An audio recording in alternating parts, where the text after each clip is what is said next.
Welcome back to the 3&D podcast. I'm your host, Justin Genus, and I'm here with Brendan Murphy, just the two of us for this episode. How you doing, Brendan? I'm doing fantastic. Can't wait to spend this day with you, Justin. Naturally. On this episode, we're going to be previewing the Pacific Division, which includes the Los Angeles Lakers, Los Angeles Clippers, Phoenix Suns, Sacramento Kings, and the infamous Golden State Warriors.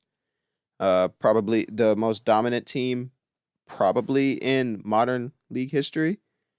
Totally history. Totally. I mean, obviously they're not more dominant than the Boston Celtics that won 9. I guess that's true. Yeah. Dominant is a different than Yeah. good. Yeah. They're and probably the most talented team and best, most well-run team in NBA history. But we'll get into that.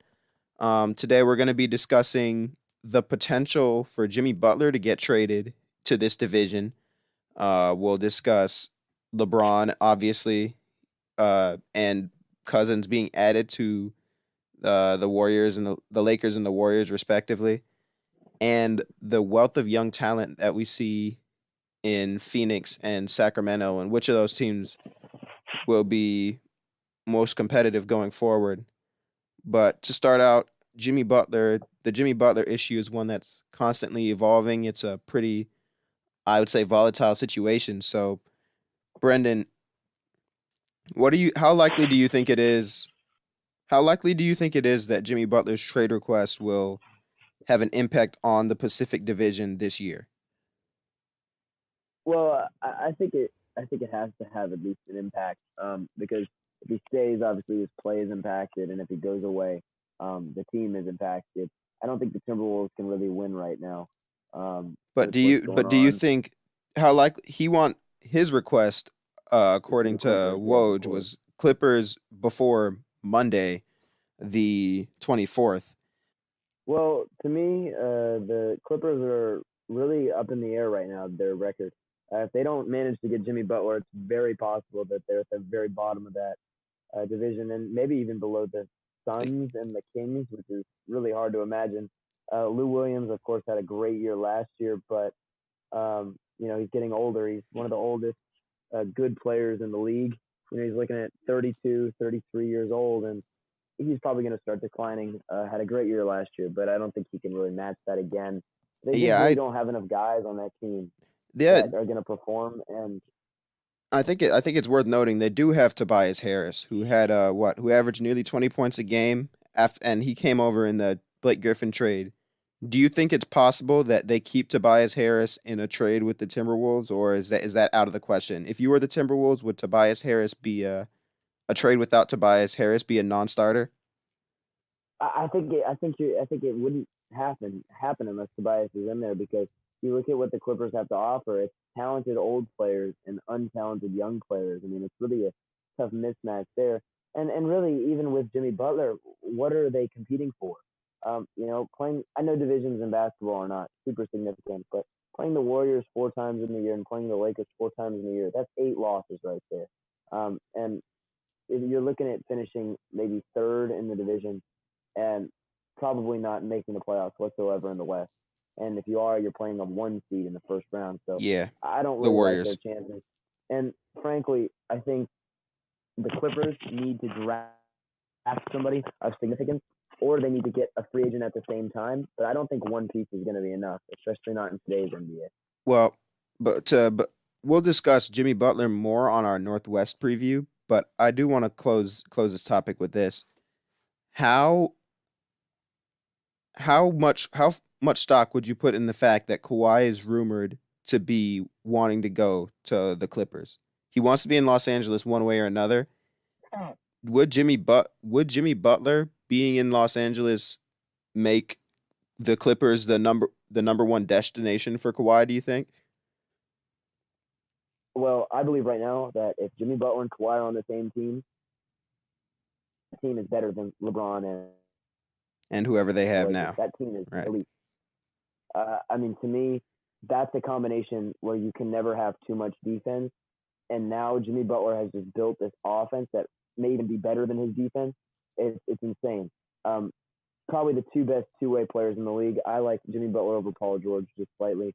And they can guard 1 through 4 on the floor, and that would be an unstoppable team. I think all they would need at that point is a center to space the floor and just grab a couple boards, not an elite rebounder or a rim protector because they have that defense already. But if they can get themselves maybe a Nick Vucevic type player or an Enes Kanter type player, that kind of player doesn't have to be elite, but in the middle of the floor for them to pass out to shoot threes and whatnot, I think that team would be insane. I just Yeah, don't think either one of those pieces on their own is enough. they could legitimately give the Warriors a run, I think. Um, Now, speaking of the Warriors, they made the biggest splash of the offseason because LeBron to Los Angeles, I think everybody deep down knew that it was happening. It was just a matter of when. Um, but Cousins to the Warriors, I can remember I was watching Jaren Jackson's first summer league game, where he had almost 32, 35 points or something. Great game by him. And one of the commentators says, "We're just getting this news here. Uh, guess where DeMarcus Cousins is signed?" The other guy goes, "Where?" Golden State. He signed with the Golden State Warriors. Warriors. He said, "You're joking." No, I'm They're playing for serious. TV. And everybody lost it. Yeah, that night, I'm not. I'm only just getting involved in NBA Twitter since I started this podcast, but that was probably the craziest thing I've seen since the season ended. So we've discussed this topic at length, but let's go with this approach. If you were ranking DeMarcus Cousins right now, considering the fact that he will be coming back from a significant injury and he will be on the Warriors where he won't have the ball as much, how highly where would you rank his production? Where do you predict he's going to rank amongst centers by the end of the year? Well, to me, I like to go off of years past, not projections. Yeah, And to me, top three centers right now are Cousins, then Embiid, then Jokic, then Towns. That's my top four right 4. now. Yeah. And going in, yeah, not three, but four. And to me, DeMarcus Cousins is still ahead above Embiid. I don't feel like it's that close. When I think about best centers, you think, it must be pretty close because none of those guys are, top five in the league, maybe not even top 10 in some regards. But then you start to realize that DeMarcus Cousins fits the mold of the modern NBA big man. And not only that, but 3-4 years ago, when that was just a new thing, he was still the best center in the league. So in my mind, I don't see DeMarcus Cousins falling off yet. He's not 30 yet. He's still at 29, and I think he still has at least 1 or 2 more years of best center in the league left in him. I mean, 29 with an Achilles injury is nothing to scoff at. I mean, I personally think I think that it could be strongly argued that Embiid is as good as Cousins because he is so much better on the defensive end. But I do you think I think that by the end of the year, and Cousins may have actually hurt his value as far as next year's free agency pool, and he'll be put in a situation where he has to sign another 1 year prove yourself type of deal. Well, he can't beat him in. I mean, come on, easy to beat a minimum contract. Yeah, yeah. What that was a mid-level exception, 5 million, but I think it's quite plausible that he will have to sign another prove it kind of deal next year, 1 year, sort of like the Isaiah Thomas deal, because he won't have a chance to shine. Though I'm sure he was thinking, I'll get a ring and I'll get to recover. So, and I'll get rid of this locker room destroyer type reputation, assuming he does.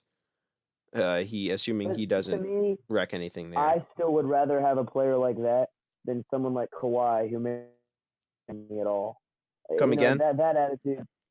To me, I'd almost rather have a player that some players have issues with rather than a player that doesn't play for me, like a Kawhi Leonard or something like that. Because in my mind, DeMarcus Cousins loves the game so much that he gets so angered by it. There has to be a lack of love when it comes down to not playing for a contract that requires you to play. And I believe DeMarcus Cousins, although has always had a strong attitude about him, seems to fit, you know, nothing less than a Draymond Green, and Draymond Green is still successful. I believe that DeMarcus Cousins can be a very valuable asset. Although I do think that with his lack of touches, his stock next year in free agency will be down. All right. I think that's a really good point. Cousins gets a bad rap. Actually, I'm not a huge fan of these people who are these arguments by most media that Cousins is a locker room destroyer or anything like that. Because when it comes down to it, I don't think I've ever heard a player complain about him. And you guys can correct me in the comments if I'm wrong, but as far as I've heard, it's always been him clashing with coaches, if anyone. And I don't see that happening when you have um, a really competent coach like Steve Kerr. No offense to George Karl or Yerger, but or the guy he was a Grizzlies coach. I forget his name, but yeah, Cousins has only butted heads with coaches, and and when he was comfortable with the Pelicans, man, it looked good. He looked so good as a player and as a top five, top And he 10 basically talent. played the same position as Anthony Davis, and he was still successful. So I think you're good. And Draymond Green is never going to be a player that offensively demands the ball. Him and Draymond. I think that'll give them. I mean, they're just so versatile now. They never really had a stretch five, a true stretch five, um, that could be on the court for a long period of time. The Warriors didn't. But now they have a stretch five who is not a bad defender. He's a good defender when he wants to be, and he's still one of the best rebounders in the league. And I don't think a loss of athleticism will change those two things.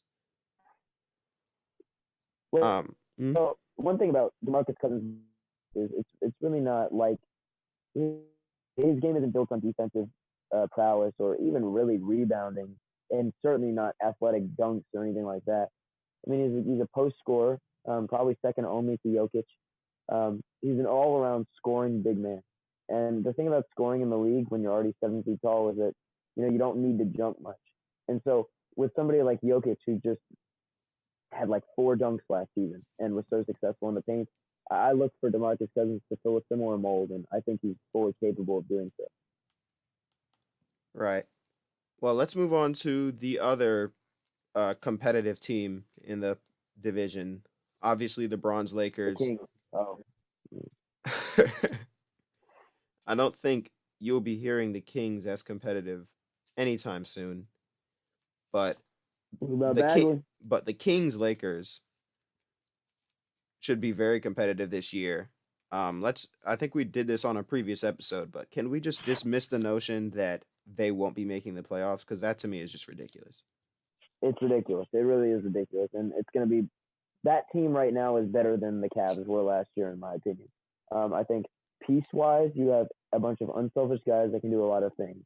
You don't have a guy like Kevin Love that feel obligated to give the ball a couple of times to get his shots up. Even though Kevin Love isn't a selfish player, you felt obligated at times to give him the ball because of his credentials and his history. And his On the it Lakers, seems like you he have an also it unselfish seems like and obviously he has that mental health issue, his anxiety that he struggles with, and I think that in hindsight, a lot of the articles that people wrote about his confidence and his lack of seeming lack of self assuredness are gonna look pretty bad. But Kevin Love does seem like a I player who really, needed to on a get side going. note, on a side note though, I do look forward to seeing what Kevin Love does by himself this season. I think him and Colin Sexton are going to do some good things. Yeah, I agree. But you make a good point, and I think the way the roster is built for the Lakers is pretty weird.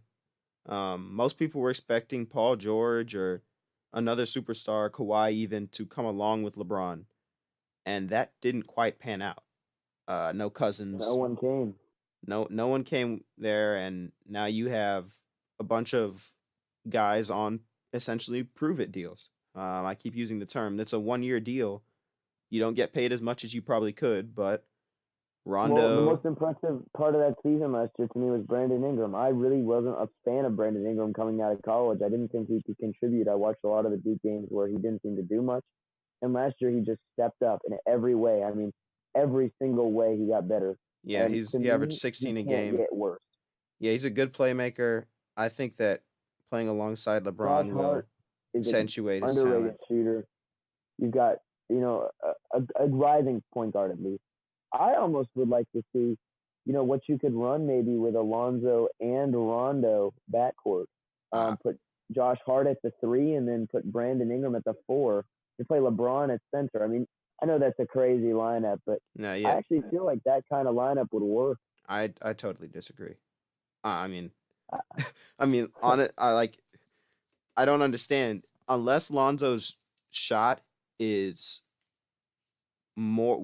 has improved so significantly that he can make 35 to 38% of his three pointers consistently.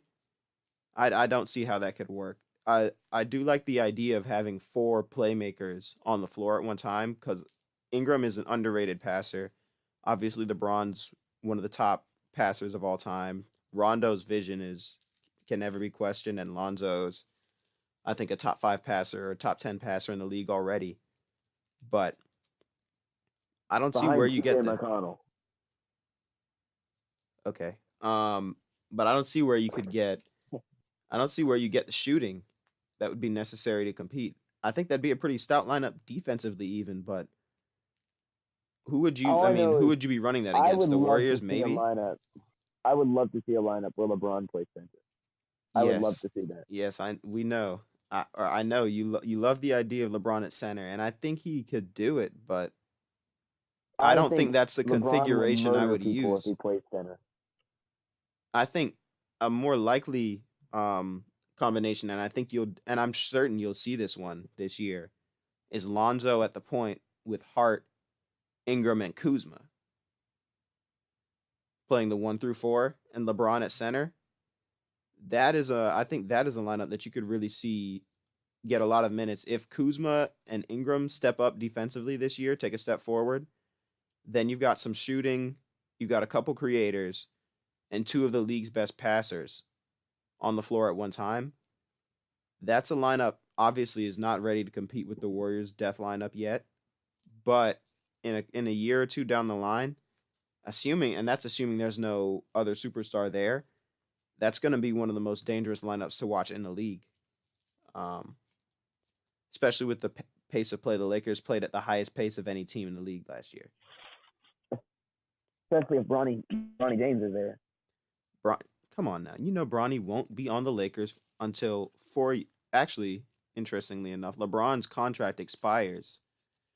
I believe the year Bronny is eligible for the draft, maybe the year before, and I'm sure that's intentional. That'd be crazy to see them play together. Yeah. I'm sure that's intentional. But let's move on from the Lakers now to the bottom of the division with the Suns and the Kings. Now, they had the 1 and 2 pick this past season. The Suns, who do you think is more likely to well, I think it's actually obvious that the Suns are a better team because they traded for Mikal Bridges to go along with their number 1 overall pick. They have an established star in Devin Booker. And now, let me just talk about the Suns real quick because you know how much I love Josh Jackson. Oh yes, and they do have Josh Jackson, who had a solid year, who had a solid second half of the season. Showed and a let's lot of not forget improvement about offensively. other glue guys on that team. Actually, there's a number of guys that really just role players, but they have good parts on that team. Like Devin Trevor Booker, Ariza. I mean, looked great last season. Devin Booker really looked great, and he was one of those rookies, I think, as a rookie 2 years ago, that was a little overhyped, just because he could shoot the ball. Last season, he took far and away amazing steps towards becoming a superstar. And this season, I mean, Ayton, I think he's going to be something. I mean, we don't know yet. We haven't seen a lot, but that contribution to a rising team, much like the Lakers, I think the Suns are a poor man's Lakers right now because although Very, Devin very, very, Booker is nowhere very, near LeBron, very poor man. but I think Josh Jackson is a lot like Brandon Ingram. I mean, they're very similar players. Are they? And they are very similar players, in my opinion. Their play styles are very similar. And I expect Josh Jackson to take another step up this year like he did in the second half of the season last year. Uh, I think the Suns are going to have a good season. Now, the Kings, on the other hand, I don't see great things for them. And I know we both talked about Yeah, we Marvin love Bagley, Bagley.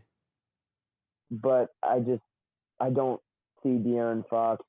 I don't think De'Aaron Fox is going to get much better. I think this is the De'Aaron Fox he's going to always be. He's going to be like a Jeremy Lin, second string point guard, kind of good backup quality player. Um, and it's unfortunate to me because I just don't see the potential in the Kings like I do in the Suns, and they're both such young teams. I think, um, yeah, the Suns are obviously better set up for the future. But one thing that I know will be interesting to watch unfold for the Kings is they have three players, three sophomores, I believe, in Frank Mason, not Josh Jackson, what's his name from UNC, Jim, Oh, man, Jim. Oh, I know exactly what you're talking about. Yeah, I know who you're talking about. hold on, let me pull him up here. Uh, No, I know who you're talking about. yeah, but not everyone does. Justin Jackson, my name. Justin Jackson. Right, Justin Jackson. He's 23 years old. Frank Mason's 23 or 24. Buddy Hield is 23 or 24. If you don't see I anything like from Buddy them, Hield. if you don't see anything special from them in the next 2 years, or in the next season, I think that's about as good as they're gonna get. I disagree with you about De'Aaron Fox. I think that he has a lot more time to develop, and I think he will. And I know for a fact he's gonna play better now that George Hill is out of the way for a full season. Him and Bagley are the future of that team, and we can't forget Harry Giles, who was the number one player in high school basketball 2 years ago before the ACL injury. Watching them in the summer league, what I saw from Giles more than even his talent was that he is really excited to prove himself, and that'll result in some boneheaded plays throughout the season. But I feel as though what he adds an element that um you couldn't really account for, because last season they weren't very successful at all, and Giles could have boosted them a little bit.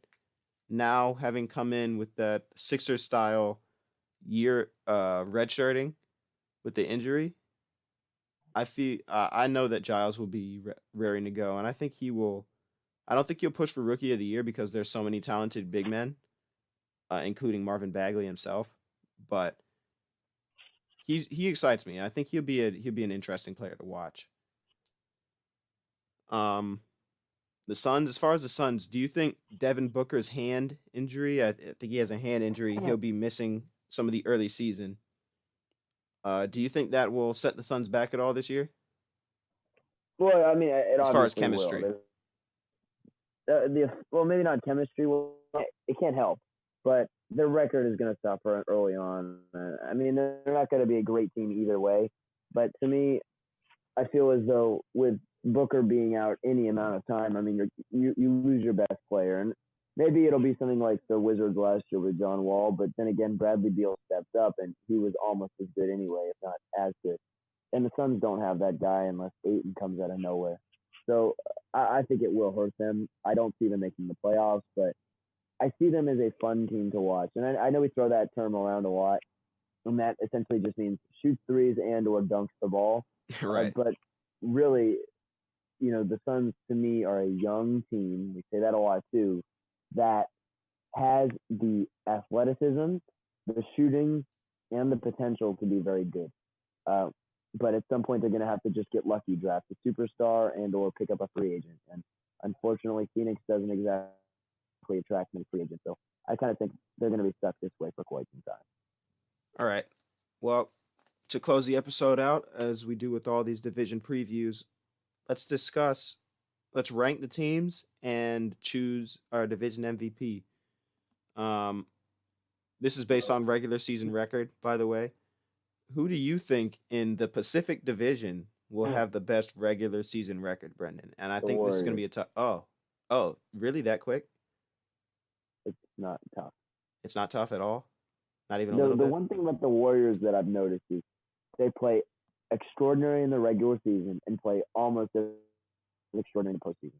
The Lakers play, or LeBron teams play well in the regular season and play out of their minds in the postseason. And LeBron I plays out think, of his mind in the postseason. His teams, on the well, other hand, it's well, funny. that's true, but Yeah, it's funny. You'll skill watch wise, them the first two rounds of the playoffs. They'll cruise, though they didn't last year with the Pacers.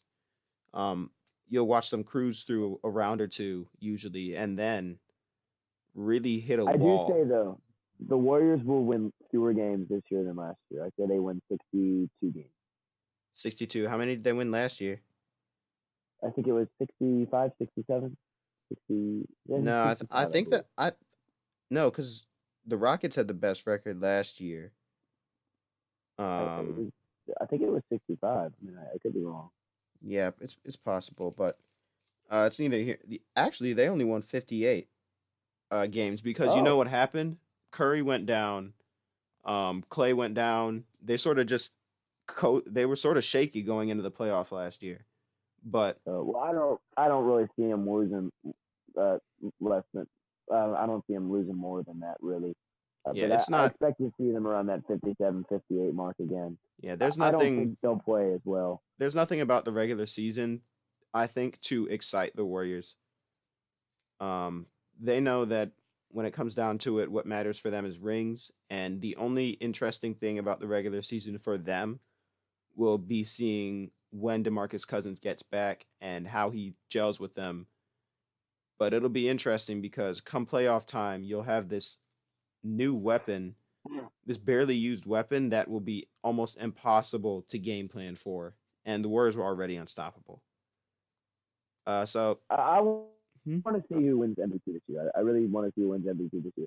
I want it to be LeBron. It should be LeBron. But in terms of who will actually win it, you know, it's very possible Durant comes out of his mind this season and, you know, wins it. I mean, I think people are starting to learn how to play against Curry better. Still, in my opinion, top five player in the NBA, but I think people are learning how to play against him. And I think in response, Durant's stats are slowly going up. Right. I think this season might be Durant's chance to win a second MVP. Um, yeah, Durant's got a good shot, but to me and the Lakers, It has to where be LeBron. It really it's does. easy. The Lakers will definitely be number two in the division, no question. Um, I think it's very likely that LeBron wins MVP. I think he has the best shot at winning MVP he's had since the first year he came back to Cleveland because there is no other superstar, not even another All Star, unless Ingram makes a huge leap this year on that roster.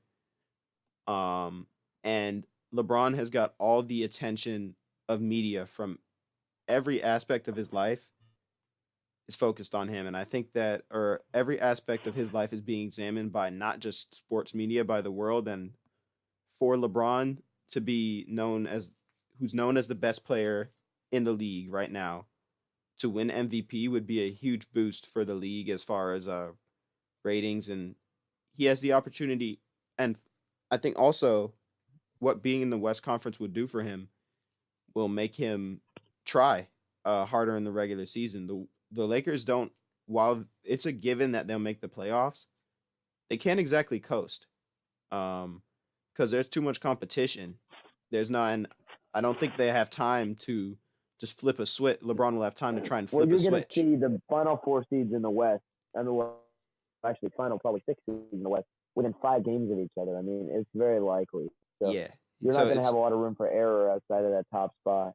exactly the top two spots, right? So LeBron you'll see playoff LeBron probably from January on this year. So to me, he's most likely to win not just division MVP, our little made up award there, but also league MVP. I actually think LeBron's going to start out hot, and he's going to get a little cooler and then heat up again in January. I think November for LeBron will be an insane month. I see it. I see right now November for LeBron is going to be insane, and then I see them hitting a lull maybe December, January, and then him getting fired up again in February. But post I All Star really break, think maybe. November is going to be his time. Yeah, I mean, people complain about the regular season not having meaning, but to me, there's if you like basketball, there's nothing more exciting. Obviously, the playoffs are amazing, but it's hard to say that watching something like LeBron to the Lakers, Boogie to the Warriors, all these storylines unfold is something that I think that all fans really enjoy. And even though we know we're still 99.9% sure the Warriors are going to win this championship, um, I wouldn't be there's so sure. I can't say that. When a you're team not. comes within one game of knocking you off in the Rockets, you can't say 99%.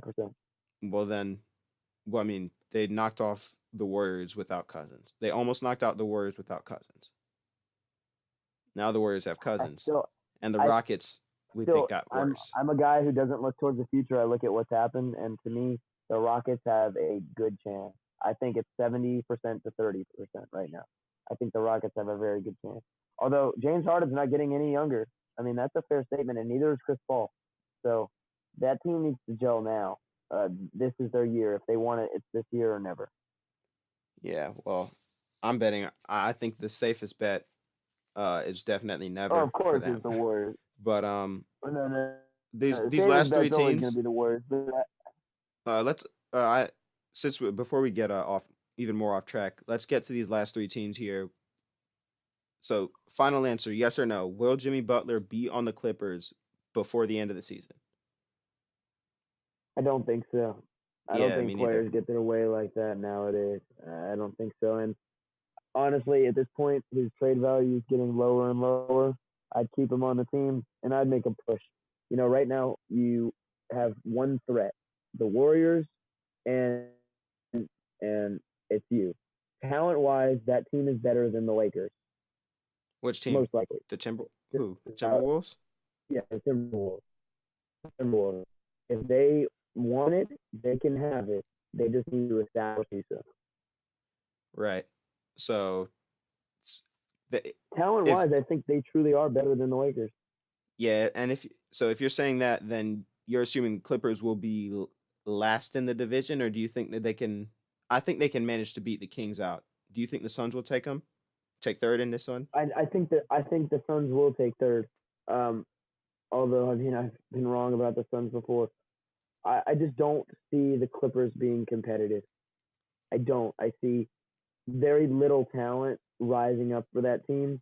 They have most of it's on the decline. No young talent at all. They have almost no young talent whatsoever. And who did they draft this last year? Shai Gilgeous-Alexander, who had a good good summer league. Guard, yeah. So, good summer league. So it is what it is. And man, who is their big man right now? Gortat. Yeah. So and another aging center, right? So yeah, it's very likely that you see the Clippers become the fifth seed, just like they were before Blake Griffin and Chris Paul got there and all them.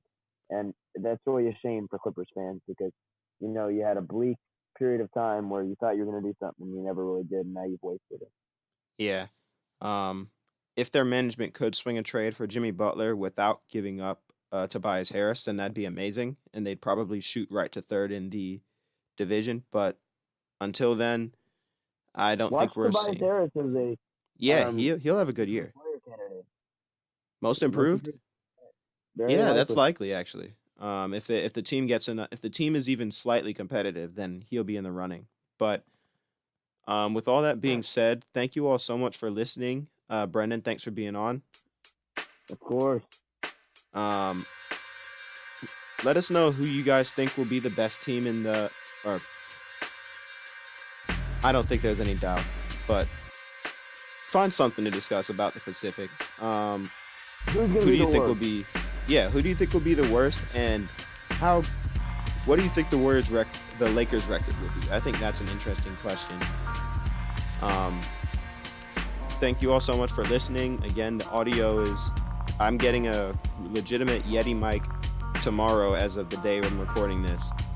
So soon we will have much clearer and better audio for you to listen to. But until then, thank you all so much. Don't forget to like, comment, share, and subscribe. And that's all. Adios.